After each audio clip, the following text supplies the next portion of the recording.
Hello viewers, welcome back to my channel.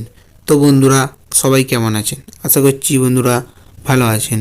তো আজ এই ভিডিও দেখে নেবো আপনার কীভাবে যে ভ্যাকসিনেশন সার্টিফিকেট আছে সেই ভ্যাকসিনেশন সার্টিফিকেটে কীভাবে আপনারা নাম পরিবর্তন করবেন বা ভুল সংশোধন করবেন। তো এরকম অনেকই হয়েছে কি না ভুল হয়েছে তা সংশোধন করা যায়। তো এ টু জেড প্রসেস দেখে নেব। তো প্রথমে আপনারা ক্রমে আসবেন, ক্রমে সেখানে লিখে দেখতেই পাচ্ছেন, সার্চ করবেন যে COWIN। তো COWIN.gov.in। তো অপশানটিতে ক্লিক করার সাথে সাথে এরকম একটি ইন্টারফেস আসবে, দেখতেই পাচ্ছেন। তারপরে একটু জুম করে তারপরে সিংয়ে ক্লিক করবেন। তো সিংয়ে ক্লিক করার সাথে সাথে কিছুক্ষণ ওয়েট করার সাথে সাথে দেখুন এরকম একটি ইন্টারফেসটা আসবে। তো প্রথমেই কী করবেন, আপনাদের মোবাইল নাম্বারটি বসাবেন। তো মোবাইল নাম্বারটি বসিয়ে দিলাম। তো মোবাইল নাম্বারটা বসানো হয়ে গেলে কি হবে, তো মোবাইল নাম্বারটা বসানো হয়ে গেলে আপনাদের সিম্পলি গেট ওটিপিতে ক্লিক করতে হবে। গেট ওটিপিতে ক্লিক করার সাথে সাথে আপনাদের মোবাইলে একটি 6 ডিজিটের ওটিপি আসবে, সেই ওটিপিটা এখানে বসাতে হবে। ঠিক আছে বন্ধুরা, তো ওটিপি আমার এসে গেছে, আমরা বসিয়ে দিলাম।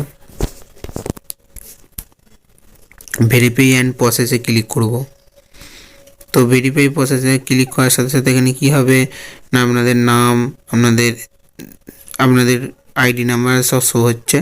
তো তারপর দেখতে পাচ্ছেন রিসি অ্যান্ড ইস্যু। তো রিসিউ অ্যান্ড ইস্যুতে ক্লিক করবেন। তো রিসিউ অ্যান্ড ইস্যুতে ক্লিক করার সাথে প্রথমে দেখাচ্ছে যে মাই সার্টিফিকেট রেজিস্ট্রেশন মোবাইল নাম্বার সংশোধন।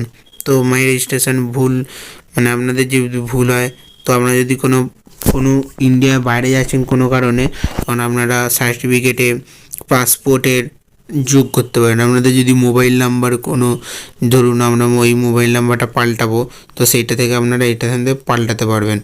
তো বন্ধুরা আপনারা যদি বলেন আমি অবশ্যই দেখিয়ে দেবো। তো আজ এই ভিডিও টপিক এইটা। তো আমরা এটা প্রথমে টাচ করলাম। এখানে টাচ করার সাথে সাথে এখানে একটি দেখাবে। তো এখানে আপনাদের নাম বসাবেন। নাম বসিয়ে দেখুন আপনাদের এই নামে আপনাদের নাম, ডেট অফ বার্থ, মেল না ফিমেল, জেন্ডার, আপনাদের আধার নাম্বার সব দেখাচ্ছে। তো চুজ ফাইলে গিয়ে আপনারা একটা ফটো আপলোড করতে পারবেন। তো এবার প্রশ্ন হলো আপনারা কিভাবে এটা করবেন। তো দেখতেই পাচ্ছেন এই পেন্সিল কর্নার। তো এই পেন্সিল কর্নারে টাচ করবেন। টাচ করে আপনাদের কি হবে না, আপনাদের নামটি সেরকম বসিয়ে দেবেন। নামটি বসানো হয়ে গেলে এখানে দেখতে পাচ্ছেন যে কন্টিনিউ অপশানটা আছে, কি কন্টিনিউ অপশানটাতে ক্লিক করলে আপনাদের সেভ হয়ে যাবে। তো বন্ধুরা আপনারা যেহেতু আপনারা একইভাবে ডেট অফ বার্থও এরকম পেন্সিল কর্নারে টাচ করে করতে পারবেন। তো আপনাদের মেল না ফিমেল সেটা পেন্সিল কর্নারে টাচ করে করতে পারবেন। এখানে একটা কথা বলে রাখি, আপনারা যদি দুবার ইউজ করে ফেলেন তাহলে আর নাম সংশোধনটা করা যাবে না। তাই বন্ধুরা দেখবেন দুবারের বেশি আপনারা যেন না করেন। আপনারা এই কন্টিনিউ অপশানটা ক্লিক করলে আপনাদের সিম্পলি, তো ক্লিক করার সাথে আপনাদের সিম্পলি হয়ে যাবে। তো বন্ধুরা ভিডিওটা এইটুকুই ছিল। আশা করছি ভালো থাকবেন। ধন্যবাদ। ততক্ষণ পরবর্তী ভিডিও